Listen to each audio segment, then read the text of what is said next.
140 metre 160 metre നീളങ്ങളുള്ള രണ്ട് തീവണ്ടികൾ 60 kilometre പ്രതി മണിക്കൂർ 40 കിലോമീറ്റർ പ്രതി മണിക്കൂർ വേഗതകളിൽ വിപരീത ദിശകളിൽ സഞ്ചരിക്കുന്നു.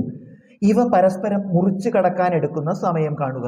രണ്ട് തീവണ്ടികൾ 140 മീറ്റർ 160 മീറ്റർ വീതം നീളങ്ങളുള്ളതാണ്. വേഗതകൾ 60 കിലോമീറ്റർ പ്രതി മണിക്കൂർ 40 കിലോമീറ്റർ പ്രതി മണിക്കൂർ. ഇവ സഞ്ചരിക്കുന്നത് വിപരീത ദിശകളിലാണ്.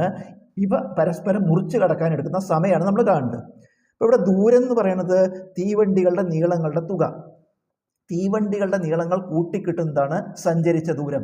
തീവണ്ടികളുടെ നീളങ്ങൾ 140 160 140 60 200 100 300. ഇപ്പൊ ദൂരം എന്ന് പറയുന്നത് 300 മീറ്റർ ആണ്.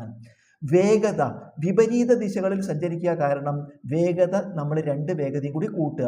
ഇത് ഒരേ ദിശയിലാണെങ്കിൽ വേഗതകൾ തമ്മിൽ കുറയ്ക്കണം. ഇവിടെ വിപരീത ദിശയാണ്, ഓപ്പോസിറ്റ് ഡയറക്ഷൻസ് ആണ്. അപ്പോൾ വേഗതകൾ തമ്മിൽ ആഡ് ചെയ്യണം. 60 40 കൂട്ടിയ 100 യൂണിറ്റ് കിലോമീറ്റർ പ്രതി മണിക്കൂർ. ഇവിടെ യൂണിറ്റുകൾ വ്യത്യാസമുണ്ട്. ഇത് മീറ്റർ ആണ്, ഇത് കിലോമീറ്റർ ആണ്. അപ്പോൾ ഈ യൂണിറ്റിനെ നമ്മൾ മാറ്റണം. കിലോമീറ്റർ പ്രതി മണിക്കൂർ യൂണിറ്റിലുള്ള വേഗതയെ മീറ്റർ പ്രതി സെക്കൻഡ് ആക്കാൻ 5/18 എന്ന സ്ഥിരസംഖ്യ കൊണ്ട് ഗുണിക്കണം.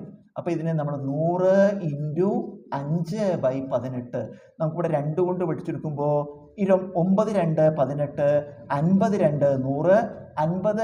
100 50 × 5 250/9. ഇപ്പൊ യൂണിറ്റ് മീറ്റർ പ്രതി സെക്കൻഡായി. ഇപ്പൊ യൂണിറ്റ് ഇത് മീറ്റർ ആണ്, ഇവിടെ മീറ്റർ ആണ്, ഒരേ യൂണിറ്റ് ആയി. ഇനി നമുക്ക് സമയം കാണണം. സമയം കാണാൻ ദൂരം ബൈ വേഗത, time is equal to distance by speed. സമയം സമം ദൂരം ബൈ വേഗത. സമയം കാണാൻ ദൂരം എത്രയാണ്? 300 ബൈ വേഗത എത്രയാണ്? വേഗത നമുക്ക് രണ്ടും കൂടി കൂട്ടിയിട്ട് 100 എന്ന് കിട്ടി. അതിൻ്റെ യൂണിറ്റ് മാറ്റി 250/9 കിട്ടിയിട്ടുണ്ട്. 250/9. ഇതെങ്ങനെ ചെയ്യുക? അംശം അതുപോലെ ഇടുക. എത്രയാണ്? 300 ഇൻറ്റു ഛേദത്തിൻ്റെ റെസിപ്രോക്കൽ ഇടുക. 9/250. നമുക്കിതിനെ 50 കൊണ്ട് വെട്ടിച്ചെടുക്കാം. അല്ലെങ്കിൽ ഈ 0 വെട്ടിയിട്ട് ഇവിടെ 5 25 6 5 30 5 കൊണ്ട് വെട്ടിച്ചുരുക്കി. ഇനി 6 × 9 54 അടിയിൽ 5. ഇതിനെ അംശവും ഛേദവും വേണമെങ്കിൽ 2 കൊണ്ട് ഗുണിക്കാം. അപ്പോൾ 2 കൊണ്ട് ഗുണിക്കുമ്പോൾ ഇവിടെ എത്ര വരും? 108 എന്ന് വരും. ബൈ ഛേദത്തിന് 2 കൊണ്ട് ഗുണിക്കുമ്പോൾ 10 എന്ന് വരും.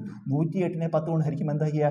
ഒരു ദശാംശ സ്ഥാനം ഇടത്തോട്ട് നീക്കുക. അപ്പോൾ 10.8. ഇത് ടൈം സമയമാണ് കിട്ടിയത്. 10.8 സെക്കൻഡാണ് ഉത്തരം.